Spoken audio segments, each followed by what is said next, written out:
Hello students, good morning. Welcome to the Hindi class.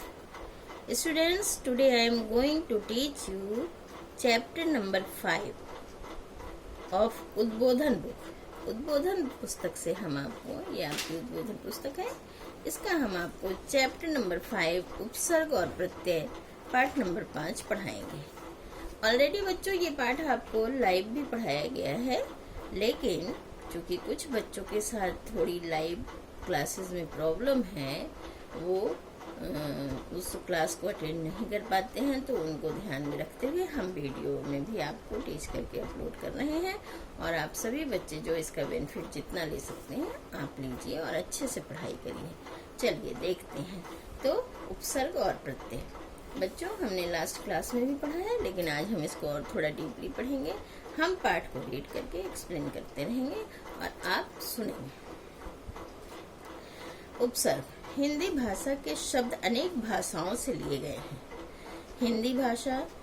Hindi शब्द भंडार में लगातार वृद्धि होती रही है. संस्कृत के मूल शब्दों के तद्भव रूप बनाकर नए नए शब्द बनाए गए हैं. वास्तव में मूल शब्द रूढ़ शब्द हैं और व्युत्पन्न शब्द मुख्यतः उपसर्ग और प्रत्यय योग से बनते हैं, जो यौगिक शब्द के ही अंग है. कहने का तात्पर्य है कि हमारा हिंदी भाषा जो है, इसमें अनेक भाषाओं से भी शब्द आए हैं, जिससे इसका शब्द भंडार और भी बढ़ गया है. और वैसे हिंदी भाषा का जो मूल है वो संस्कृत है. आपको भी पता है कि हमारी हिंदी भाषा जो है ये संस्कृत से आई हुई है. तो संस्कृत के शब्दों का तद्भव रूप बनाकर नए नए शब्द बनाए गए हैं. ये आपको भी पता है कि बहुत सारे शब्द संस्कृत के जो एज इट इज आए हैं वो तत्सम में हम लोग पढ़ते हैं, लेकिन कुछ ऐसे भी शब्द आए हैं, बहुत ऐसे भी शब्द हैं जिनका रूप परिवर्तन हो गया है, तो वो तद्भव बन गए हैं वो हिंदी में आकर. जैसे मयूर का मोर, ठीक है, तो पुत्र का पूत, ऐसे ही शब्द तद्भव शब्द में गिने जाते हैं. नए नए शब्द बनाए गए हैं और भी बनाए गए हैं. वास्तव में मूल शब्द रूढ़ शब्द होते हैं. जो हिंदी भाषा का मूल शब्द है वो रूढ़ शब्द है. रूढ़ शब्द पारंपरिक रूप से जो हमेशा ही यूज में होता रहा है. और व्युत्पन्न शब्द, व्युत्पन्न मतलब रचना किया हुआ, बनाया हुआ, बनावट वाला शब्द जो मुख्यतः उपसर्ग और प्रत्यय के योग से बनते हैं. जो भी व्युत्पन्न वाले होते हैं, कहने का तात्पर्य रचना वाले की दृष्टि से जो शब्द होते हैं वो प्रत्यय और उपसर्ग के मेल से बनते हैं, जो यौगिक शब्द के ही अंग हैं. आपको पता है यौगिक शब्द जो होते हैं दो शब्दों के योग से या शब्दांशों के योग से बनते हैं, तो वो यौगिक शब्द के अंग के अंतर्गत ही आते हैं. उपसर्ग ऐसे शब्दांश होते हैं जो मूल शब्द में से पहले लगाए जाते हैं. उपसर्ग ऐसा शब्दांश है जो मूल शब्द का जो मूल रूप है, बेसिक रूप है, उसके स्टार्टिंग में जुड़ता है, शब्द के स्टार्टिंग में. जैसे विज्ञान, आप यहाँ उदाहरण दे सकते हैं. विज्ञान शब्द है, इसमें ज्ञान जो है मूल शब्द है, तो उसमें जब वी उपसर्ग जोड़ दिया गया तो वो बन गया विज्ञान. ठीक है, वैसे ज्ञान माने होता है नॉलेज, लेकिन जब उसमें वी उपसर्ग जोड़ दिया तो विज्ञान हो गया, मीन्स साइंस. अब आप आगे चलेंगे. अनपढ़ शब्द के में पढ़ मूल शब्द है. ये अनपढ़ शब्द है. जैसे इसमें अन जो है, अन शब्दांश उपसर्ग है. ये लगा पढ़, पढ़ माने पढ़ाई, तो जब अन लग गया तो अनपढ़ हो गया, तो बिना पढ़ा हुआ. इस तरह से उसका एक नया मीनिंग आ गया.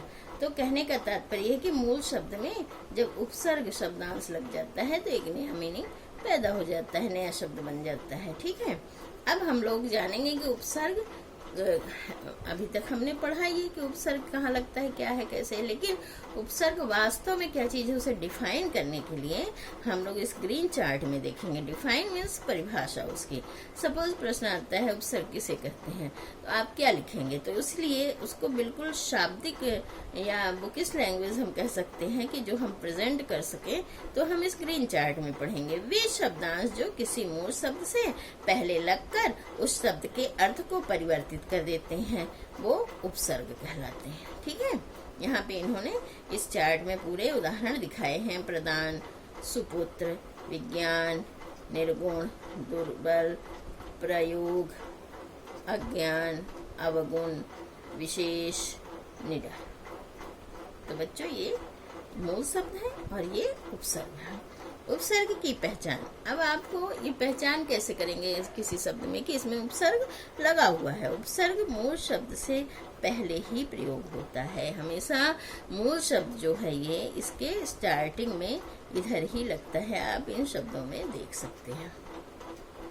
उपसर्गों की कभी स्वतंत्र प्रयोग नहीं होता और इन उपसर्गों को हम अलग से यूज नहीं कर सकते। किसी भी वाक्य में, किसी भी सेंटेंस में, किसी भी जगह हम इसका अलग प्रयोग नहीं कर सकते।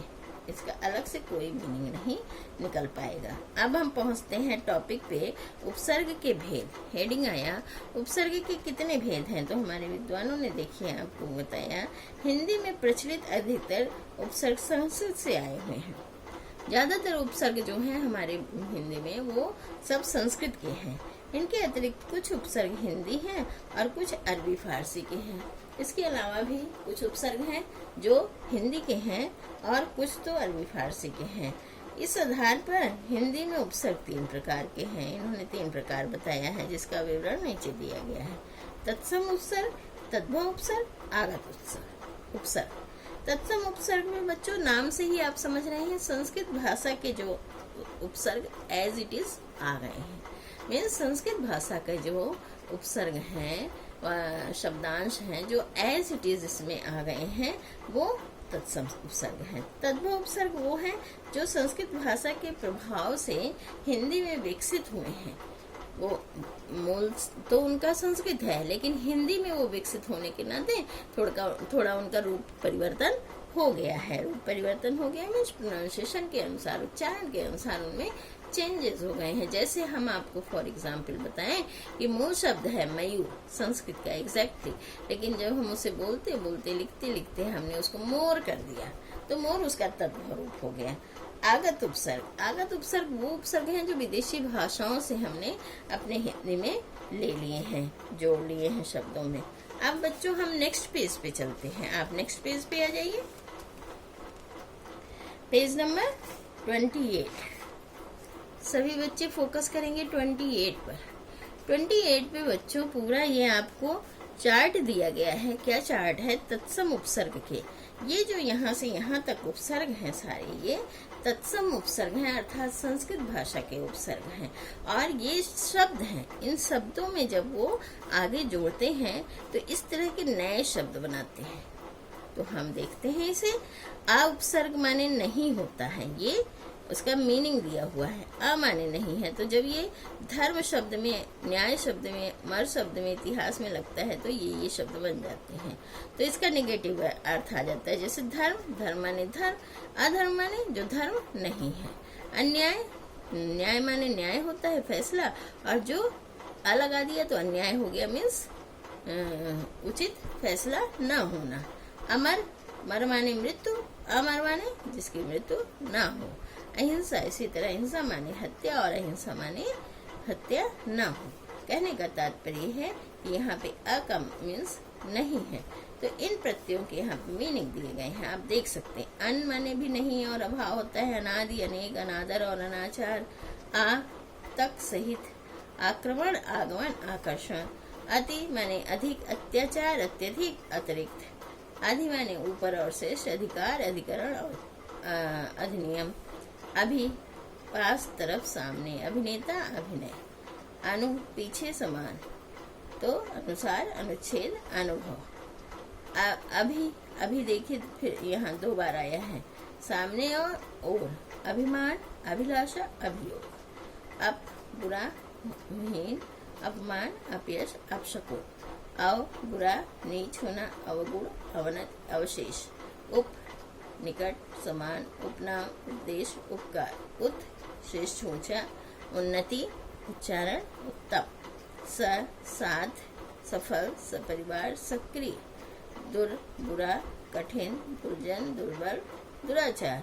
निर रहित, निर का रहित और नहीं। निर्भय, निर्दोष, निर्गुण। प्रति और विरोध, प्रतिकूल, प्रतिध्वन, प्रत्युकार। फिर स्व। अपना, स्वराज, स्वतंत्र। उपसर्गों की तरह उपयोग किए जाने वाले संस्कृत के अव्यय, ये अव्यय हैं। जैसे अंदर, अंदर माने अंतर माने अंदर, अंतरात्मा। चिर, बहुत, चिरकाल। सहित, सहर्ष और सजन। कु, बुरा, कुसुम। अब बच्चों हम तद्भव उपसर्ग पे आ गए हैं। तब तद्भव उपसर्ग पर आप ध्यान देंगे। ये सारे जो उपसर्ग हैं इनका मीनिंग भी यहाँ दिया गया है। ये तद्भव है, अर्थात संस्कृत इनका मूल रूप है, उसका जो थोड़ा रूप परिवर्तन हो गया है। देखिए, अन, अभाव, निषेध, अनपढ़, अनमोल, अनबन। क, बुरा, कपूत। नि, बिना, निडर, गम्मा, निहत्था। भर, भरवन पूरा, भरपेट, भरमा। उन, कम, 19, 49, 59। ठीक है, अब आप नेक्स्ट पेज पे आ जाइए। देखिए, यहाँ पे भी उस चार्ट का रिमेनिंग पार्ट है। तो दु माने दो, दुगुना, दुभाषिया। चौ माने चार, चौराहा, चौगुना, चौमासा। पर, देख रहे हैं ना, पराया, दूसरा, परदेश, परोपकार, परलोक। तीन, तिगुना, तिराहा, तिबाही। अध, आधा, अधमरा, अधजला, अधपका। अब इन्होंने जो आगत शब्द हैं अर्थात विदेशी शब्द हैं वो उनके ये उपसर्ग हैं। तो आप ध्यान से देखिए। अल, निश्चित, अलबेला, अलमस्त, अलबत्ता। कम माने थोड़ा, कमजोर, कमशिन, कम वक्त। खुश, श्रेष्ठ, खुश दिल, खुशबू, खुशखबरी। गैर, नहीं, भिन्न, गैर हाजिर, गैर सरकारी, गैर कानूनी। दर, सॉरी गैर हो गया, हाँ। दर में, दरकार, दरबर, दरबदर, दरअसल। ना, अभाव, नहीं, नालायक, नादान, नामुमकिन। बा, साथ, बावजूद, बाकायदा। बद, बुरा, बदसूरत, बद दिमाग, बदतमीज, बदनसीब। फिर आपका आया हर, प्रत्येक, हर दिल, हर एक। फिर सर, मुख्य, सरदार, सरपंच, सरताज। अब आपका आया एक और, हम पे, हम साथ, तो हमदर्द, हम ख्याल और हम शक्ल। ठीक है, ये आपके विदेशी जो थे वो आगत वाले शब्द इनका उपसर्ग हो गया। अब हम पहुंचते हैं हेडिंग प्रत्यय पर बच्चों। प्रत्यय अब हम पढ़ेंगे। प्रत्यय जस्ट अपोजिट डेफिनेशन हो जाती है उपसर्ग की। प्रत्यय शब्दों के पीछे लगकर नया शब्द बनाते हैं। उपसर्ग स्टार्टिंग में लगता है शब्द के और ये शब्द के एंडिंग में लगता है। प्रत्यय शब्दों के पीछे लगकर उनके अर्थ में परिवर्तन अवश्य ला देते हैं, परंतु उनका स्वतंत्र प्रयोग नहीं किया जा सकता। सेम जैसे उपसर्ग का हम स्वतंत्र प्रयोग नहीं कर सकते, ऐसे हम प्रत्यय का भी स्वतंत्र प्रयोग नहीं कर सकते हैं। लेकिन ये जब शब्द के पीछे लग जाते हैं तो एक नया उसके अर्थ में परिवर्तन ला देते हैं। जैसे खेल और आड़ी प्रत्यय है तो खिलाड़ी। चल, आओ, चलाओ। लूट, एरा, लुटेरा। गाड़ी वाला, गाड़ी वाला। पढ़ाकू, पढ़ाकू। तैराक, तैराक। बच्चापन, बचपन। थकावट, थकावट। डर, आवना, डरावना। ठीक है, तो ये इस तरह से इसमें नया रूप इनका आ जाता है और नई मीनिंग आ जाती है। ध्यान दें, प्रत्यय को अपना कोई अर्थ नहीं होता। जो प्रत्यय शब्द हैं, शब्दांश हैं, इनका कोई अपना स्वतंत्र अर्थ नहीं होता, इसलिए ये स्वतंत्र रूप से प्रयोग नहीं किए जाते हैं बच्चों। और दूसरा, इसका कहीं भी स्वतंत्र प्रयोग भी नहीं होता है। हाँ, प्रत्यय हमेशा शब्दों के पीछे जुड़कर उनके अर्थ में परिवर्तन ला देते हैं। सेम जैसे उपसर्ग, ये पीछे जोड़ते हैं और उपसर्ग स्टार्टिंग में जोड़ते हैं। अब आप नेक्स्ट पेज पे आ जाएंगे, इसमें हम प्रत्यय की परिभाषा पढ़ेंगे। देखिए बच्चों, सबसे ऊपर ग्रीन चार्ट पे आइए। प्रत्यय किसे कहते हैं अगर पूछा जाता है तो वे शब्दांश जो किसी मूल शब्द के अंत में लगकर उसके अर्थ में परिवर्तन या विशेषता उत्पन्न कर देते हैं, उन्हें प्रत्यय कहते हैं। प्रत्यय भेद, अब हम प्रत्यय के भेद देखेंगे। प्रत्यय के निम्नलिखित दो भेद हैं, कृत प्रत्यय और तद्धित प्रत्यय।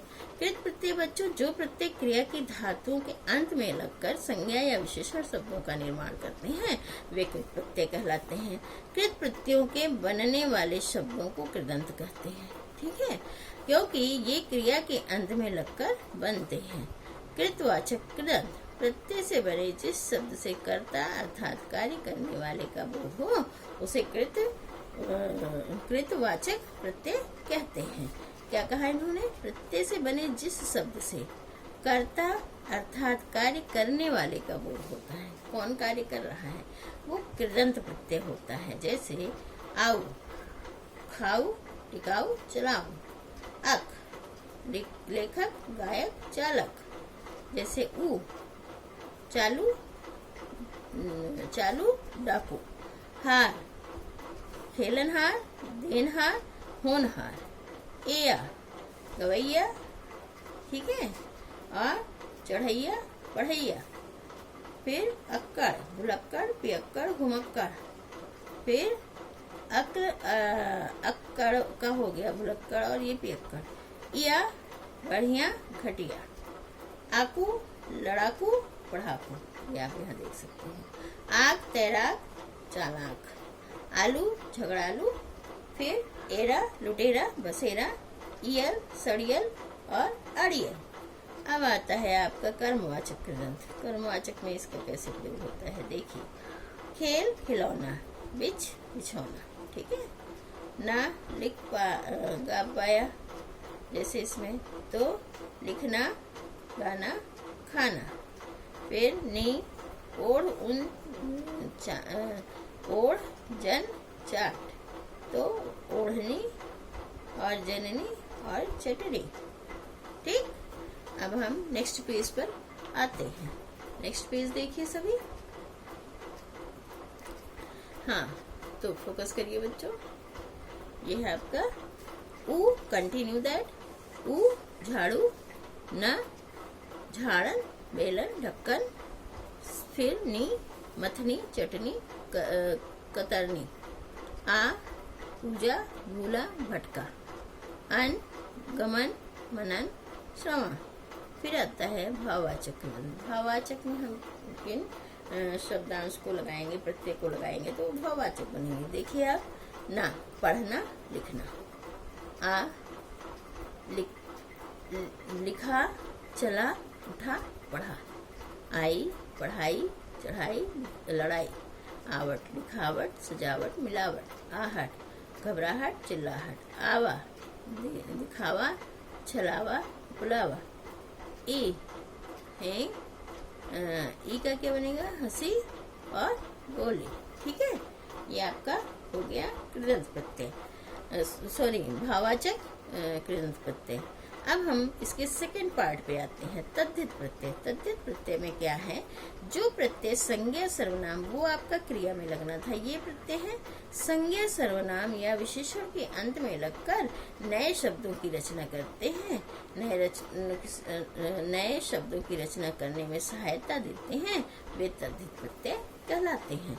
तो ये प्रत्यय जो है तद्धित प्रत्यय, ये संज्ञा सर्वनाम और विशेषण में जुड़ते हैं। तो आप ध्यान दीजिए, भाववाचक संज्ञाएं बनाने के लिए तद्धित प्रत्यय कैसे यूज होते हैं।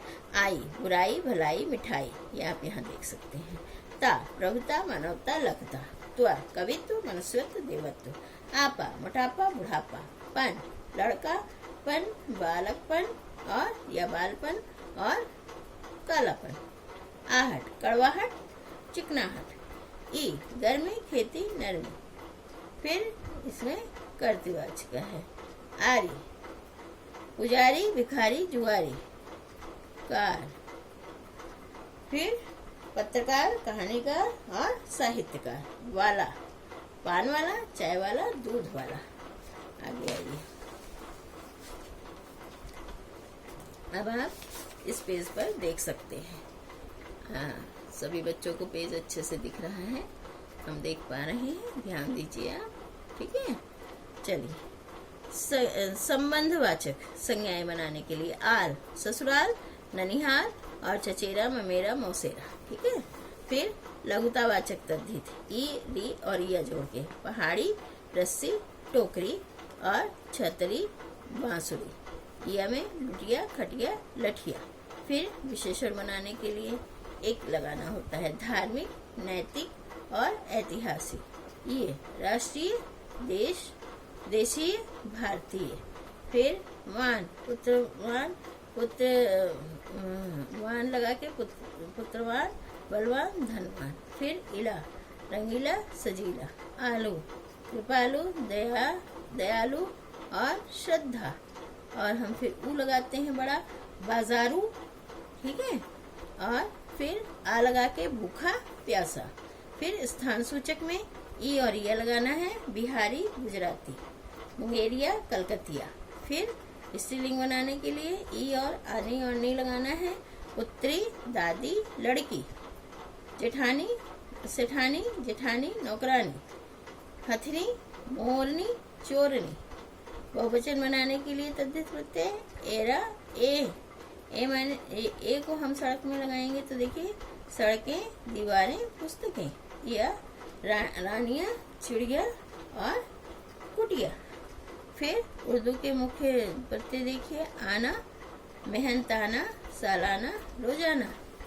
फिर नेक्स्ट पेज पे आ जाएंगे आप सब बच्चों, ध्यान दीजिएगा। सभी बच्चे अच्छे से ध्यान से देखेंगे, पढ़ेंगे और नोट करेंगे। नाक, दर्दनाक, खतरनाक, शर्मनाक। दार, दुकानदार, मजेदार। फिर दान, पानदान, कलमदान। ई, गरीबी, गर्मी, नवाबी, ठीक है।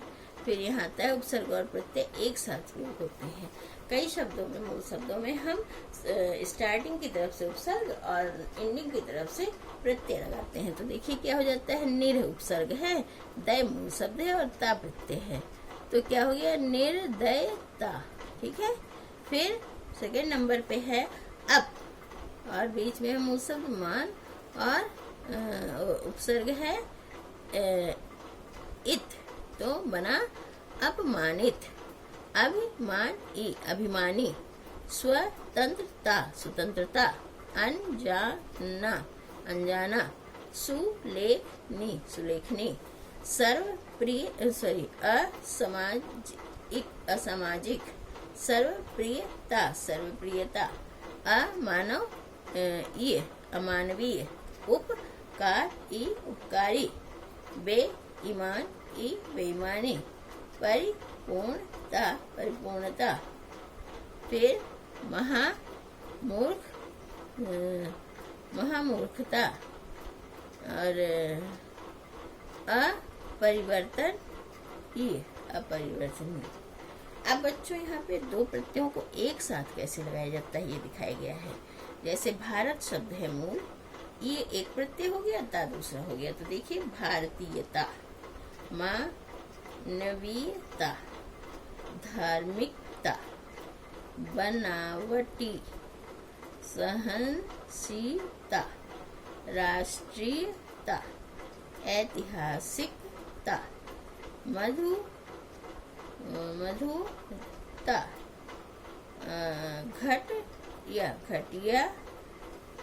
घटिया, ठीक है, या घटियापन।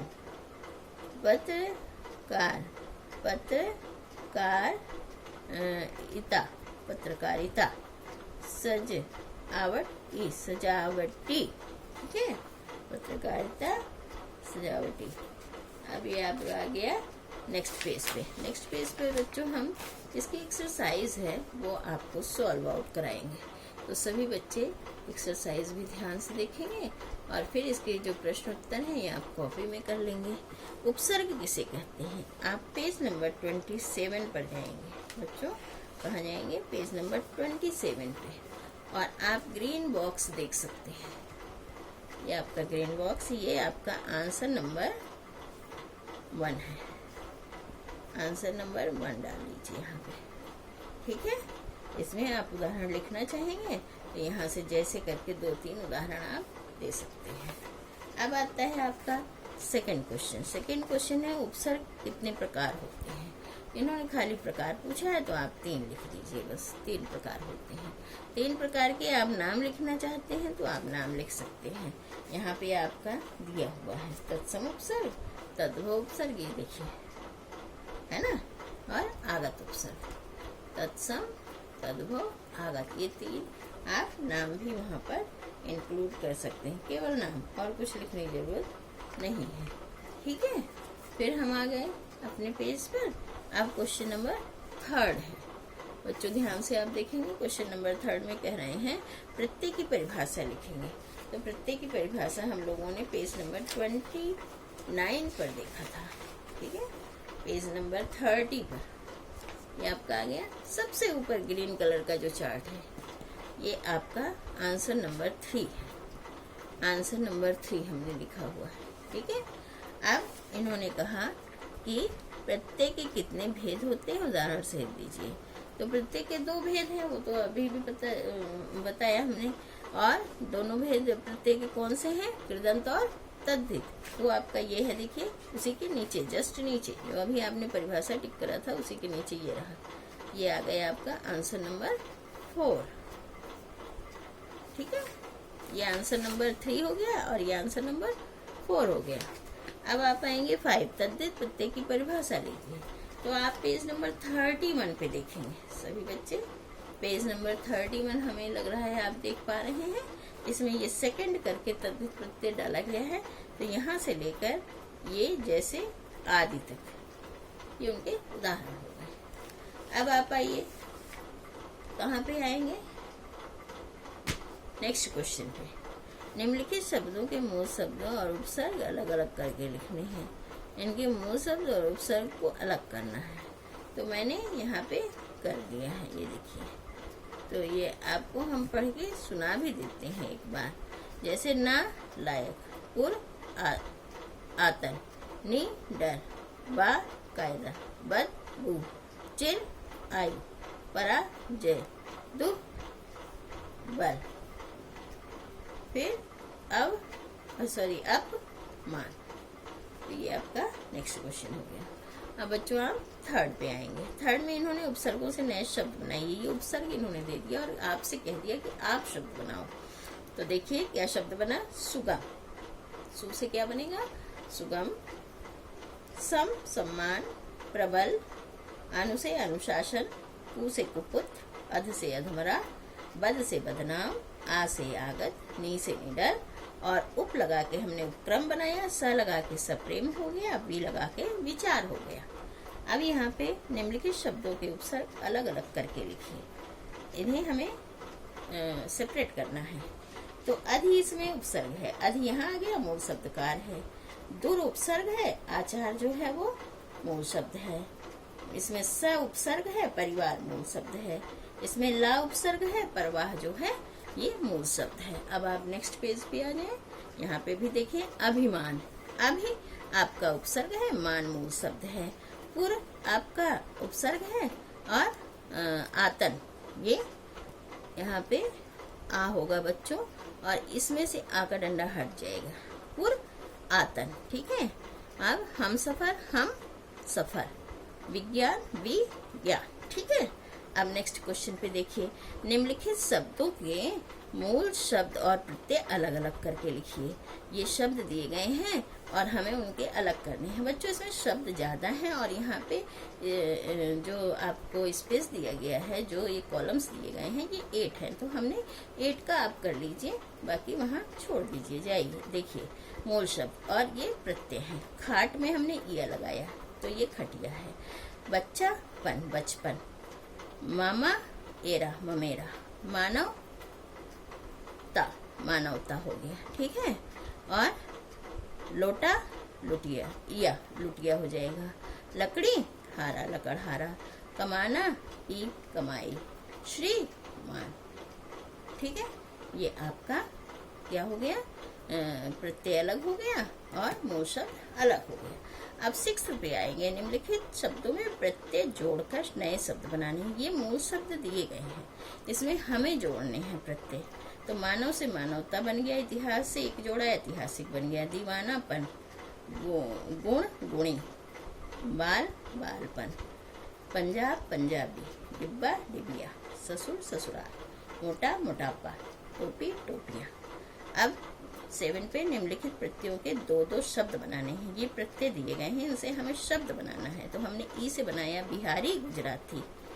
ईया लगा के हमने बनाया लुटिया खटिया, और इसमें ई भी दिया गया है। तो यहाँ हम ई वाले और भी 2 शब्द बना सकते हैं, जैसे गुणी, और गुणी के बाद हम लकड़ी भी बना सकते हैं। फिर आवट, लिखावट, सजावट। अन, गमन, मनन। आहट, घबराहट, चिल्लाहट।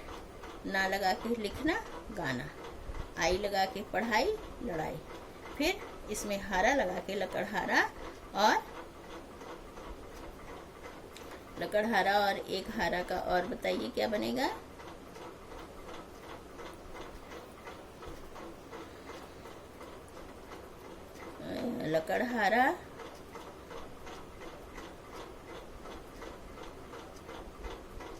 लकड़हारा एक बन गया और दूसरा एक शब्द आप हारा लगा के बनाएंगे। जैसे इसमें शब्द नहीं आ रहा है, यहाँ पे एक शब्द हम आपको बाद में बताते हैं, ठीक है। बेसहारा, चलिए बेसहारा, ठीक है, बेस में हारा लगा दिए, ठीक है। अब आपका आ गया 8 नंबर पर निम्नलिखित प्रत्येक शब्द में 2-2 प्रत्यय आपको लगाने हैं, उन्हें अलग अलग करके लिखिए। जैसे इसमें 2 प्रत्यय हैं, इनको हमें अलग करना है। भारत में ई और ता, भारतीयता। राष्ट्र में ई ता, राष्ट्रीयता। बनावटी आवट ई। मूर्खता में ता और पो। नेक्स्ट पेज पे आ जाइए आप, नेक्स्ट पेज पे नहीं है। ये बच्चों आपका पाठ यहाँ पर कंप्लीट हो गया। आप देख पा रहे हैं आपका पूरा पाठ यहाँ पर कंप्लीट हो गया, संपूर्ण एक्सरसाइज कंप्लीट हो गई। तो बच्चों हम उम्मीद करते हैं कि आपको पूरा पाठ बहुत ही अच्छे से समझ में आ गया है और आप ये सारी एक्सरसाइज तो बुक में करेंगे आप दोनों पेज पर, लेकिन आपका जो ये प्रश्न उत्तर है तो आपने कॉपी बना रखी होगी हिंदी फर्स्ट की, ये प्रश्न उत्तर आप उस कॉपी पर कर लेंगे, ठीक है। ये आपका पाठ 5 पूर्ण होता है और हम उम्मीद करते हैं कि सभी बच्चों को बहुत अच्छे से समझ में आ गया है। तो आप इसको अच्छे से पढ़ाई करिए। Stay safe at home and do study well. All the best. Thank you.